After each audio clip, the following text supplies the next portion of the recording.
Sean todos cordialmente bienvenidos a este espacio dominical donde a partir de hoy reflexionaremos en torno a la palabra, en torno al mensaje de Dios.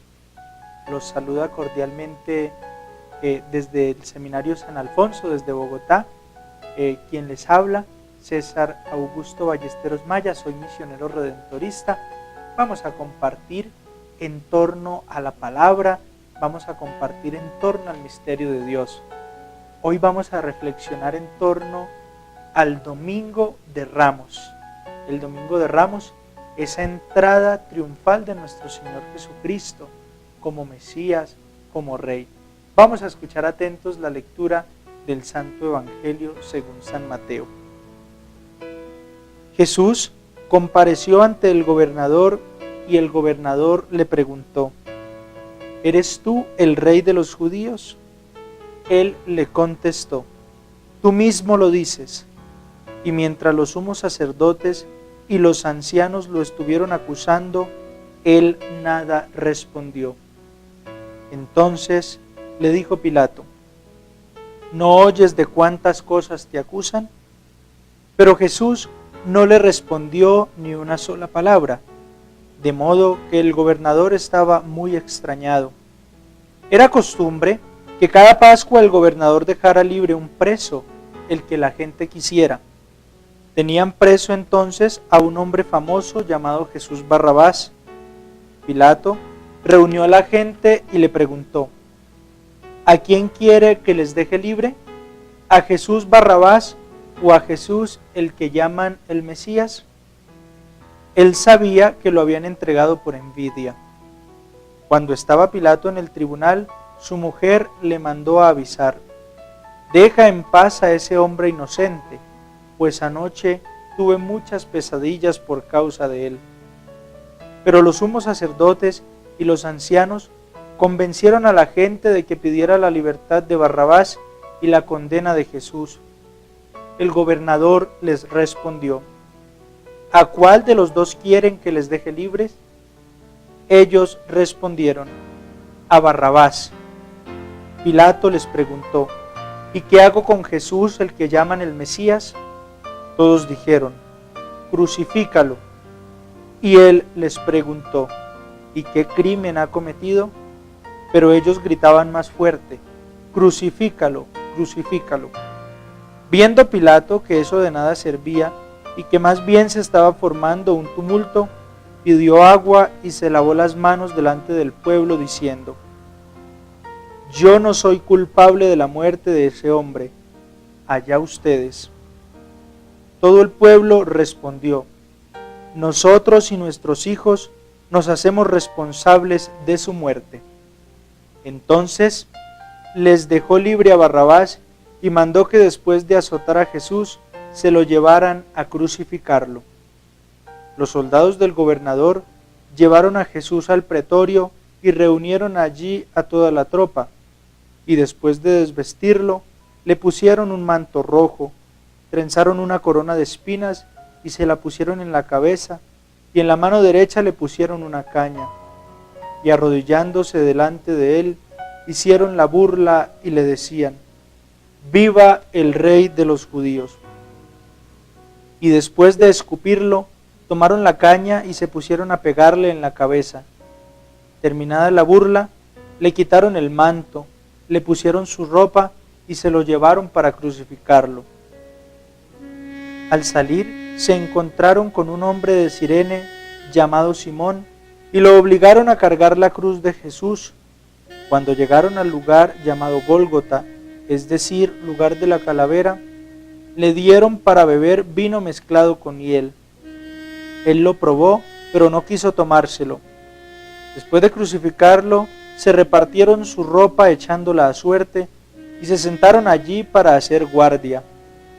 Sobre la cabeza de Jesús pusieron por escrito la causa de su condena: Este es Jesús, Rey de los judíos. Con él crucificaron a dos bandidos, uno a la derecha y otro a la izquierda. Los que pasaban lo injuriaban, sacudían la cabeza y decían: ¿no ibas a destruir el santuario y a reconstruirlo en 3 días? Sálvate a ti mismo.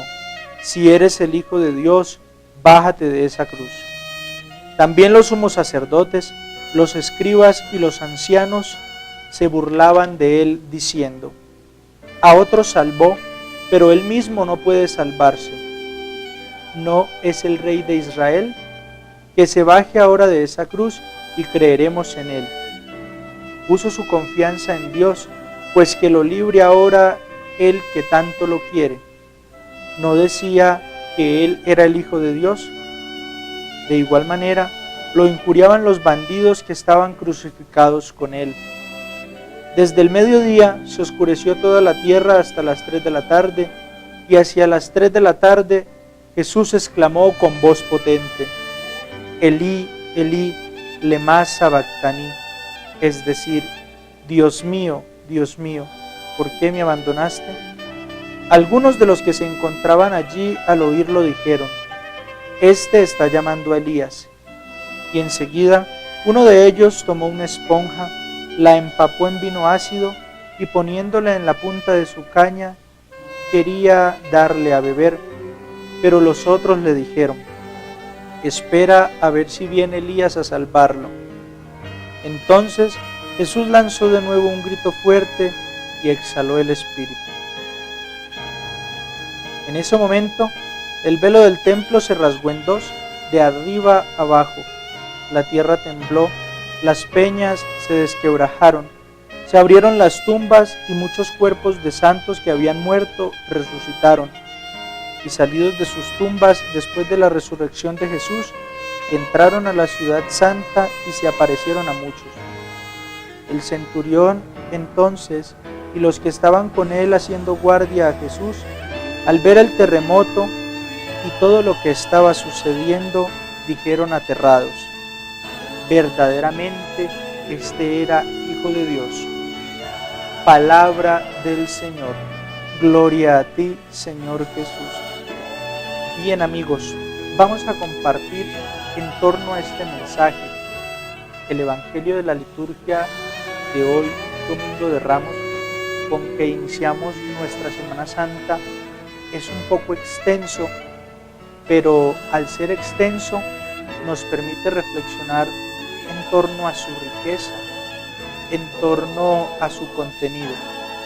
Para nuestra reflexión, pues he decidido estructurar digámoslo así, en momentos. Entonces vamos a ver en torno a esta lectura cuáles fueron los momentos más significativos, y ellos nos ayudarán a reflexionar en torno a todo el misterio de la fe, y hoy que iniciamos nuestra conmemoración del Triduo Pascual. Primero vemos una escena bastante curiosa. Vemos tanto a Jesús Barrabás como a Jesús el Mesías. Es una escena bastante curiosa porque ambos de nombre Jesús. Empieza una disputa en torno a la libertad de estos dos hombres. Pilato, como gobernador, pues obviamente pregunta al pueblo por tradición: ¿a quién quieren que les deje libre? El mensaje que hay de fondo en este evangelio, y específicamente en esta parte, es un mensaje que nos debe hacer pensar muchísimo. En nuestra vida, nosotros ¿a quién estamos eligiendo? ¿A Jesús, el de Nazaret, a Jesús el Mesías, o a Jesús Barrabás? Y vamos a explicar un poquito las dos figuras. Primero está Jesús Barrabás. Jesús Barrabás era un hombre puesto en la cárcel por malhechor, porque había cometido muchos fraudes, muchos delitos. Y Jesús era un hombre intachable, un hombre con una vida santa, pero los intereses, tanto religiosos como políticos, llevan a que esté en una situación de elegir sobre su vida. Como personas, es hora de cuestionarnos. En nuestra vida muchas veces elegimos a ese Jesús Barrabás, elegimos muchas veces estar del lado de Jesús Barrabás, representado en el pecado, representado en esos deseos de no salir adelante, de hacerle el mal al otro. La invitación es a estar del lado del otro Jesús, Jesús el Nazareno, Jesús nuestro Mesías, Jesús nuestro Salvador. Esa es la primera invitación. Ese es el primer motivo de reflexión. Muchas veces nosotros elegimos a otros dioses fuera de ese Dios que nos redimió, fuera de ese Dios que nos salvó. En esa figura de Barrabás podemos ver también hoy tantos hombres y mujeres que prefieren tantas cosas materiales, que prefieren tantas cuestiones afectivas, tantos desórdenes, tantas esclavitudes.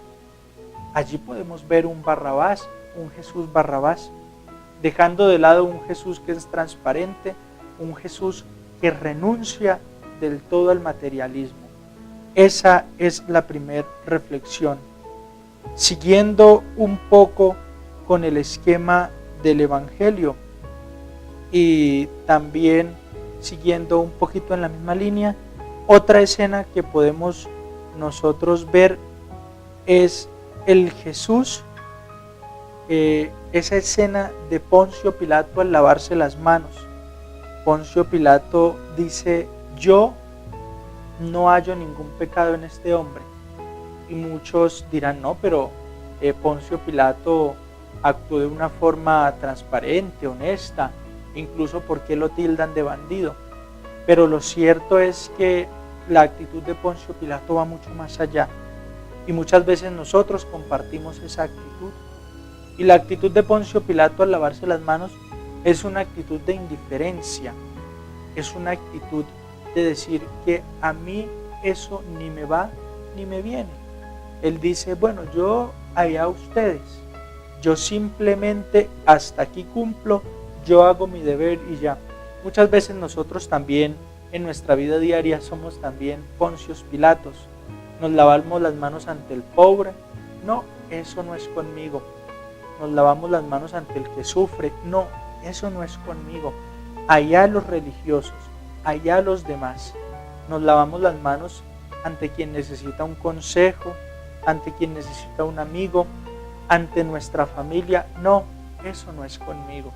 Esa es la invitación que nos hace también el Evangelio, a tomar parte de la vida, a tomar parte del interés comunitario, a preocuparnos por el otro. Siguiendo también en la línea de la reflexión, vemos algo muy curioso.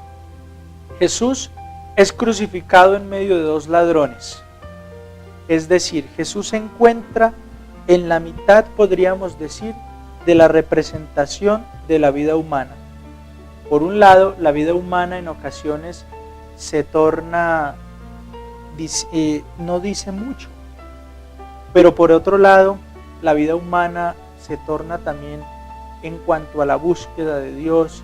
Queremos saber más de Dios, tenemos sed de Dios, y eso es lo que representan los dos ladrones. Un hombre que en su fragilidad es capaz de buscar a Dios, un hombre que en su fragilidad es capaz de encontrarse con Dios, de reconocerlo como Dios. Pero también vemos otra faceta del ser humano, un hombre que en su orgullo, en su pecado, no reconoce a Dios, no busca de Dios. Entonces podemos ver también en el Evangelio cómo nos invita a tomar la actitud de ese ladrón humilde, saber que somos pecadores, saber que tenemos debilidades, pero saber que hay un Dios que nos espera, que a pesar de nuestra fragilidad humana, nos ama y nos acompaña. También vemos cómo la humanidad entera se atreve a tentar a su Dios. Mucha gente que pasaba empezaba a decirle a Jesús: bájate de esa cruz. ¿Por qué no le pides a Dios que te salve? ¿Por qué no le pides a Dios que envíe ángeles para que te bajen de esa cruz? ¿Hasta dónde llega el descaro del ser humano? Con nuestras actitudes nos atrevemos a tentar a Dios. Con nuestras actitudes nos atrevemos a poner a prueba a Dios. A veces nosotros como religiosos, como cristianos, como católicos, decimos yo creo, pero incluso nos atrevemos a retar a Dios con lo que hacemos, con lo que decimos. A eso es lo que nos invita también esta parte del Evangelio, a ser sumisos ante Dios, a reconocer que hay un Dios que es más grande que nosotros y que lo necesitamos. Por último, Jesús siente en su corazón y en su humanidad la soledad. Siente que su proceso ha llegado hasta el fin. Siente que todo lo que ha hecho hasta cierto modo ha sido por designio del Padre, pero se siente solo y llega incluso a exclamar: Dios mío, ¿por qué me abandonaste? Y es curioso porque después de la muerte de Jesús ocurren unos signos que llevan a pensar a quienes están a su alrededor: verdaderamente este era Hijo de Dios. Es el Padre quien en el momento de la muerte y posteriormente de la resurrección expresa la grandeza de Jesús como Dios, como su Hijo. La invitación, hermanos y hermanas, para que este domingo, inicio de nuestra Semana Santa, nos sirva toda esta celebración del Tríduo Pascual para nosotros poder meditar, para nosotros poder avanzar, cambiar tantas cosas de nuestra vida, pero sobre todo para darnos cuenta que tenemos un Dios que nos ama, que tenemos un Dios que nos quiere. Que Dios les bendiga y los esperamos como siempre durante toda esta semana para compartir, para reflexionar en torno a la palabra de Dios. Dios les bendiga y que siempre, siempre habite en sus corazones.